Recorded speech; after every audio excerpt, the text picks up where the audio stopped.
Now your drawing projects have been individual parts. In the real world, individual parts are fastened together to make assemblies. This lecture is intended to introduce you to keys and rings used to combine two or more parts into an assembly.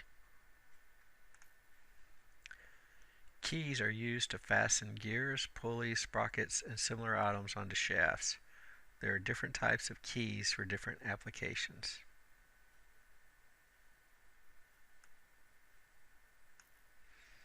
To make a keyed connection, there must be a key seat machined into the shaft and a keyway broached into the hub of the gear, pulley, or sprocket.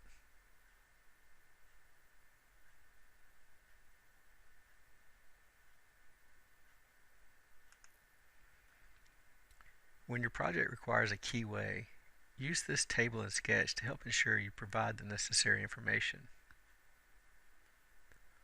All keyways require three dimensions: A, the diameter of the hole for the shaft;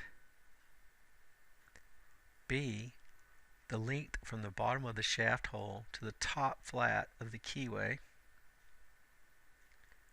C, the width of the keyway. Note, all three dimensions could have special tolerances applied. For your drawing projects, use this table, which can be found on the course content page.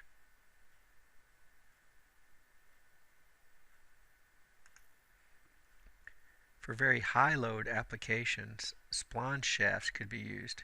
You may have seen a spline shaft on the power takeoff, PTO, on a tractor.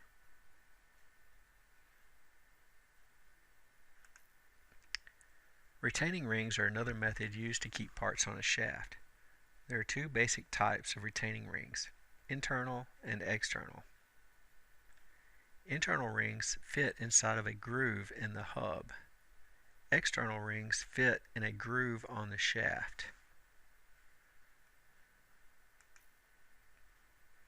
You can find retaining ring information on the course content page, online resources, or the machinist handbooks.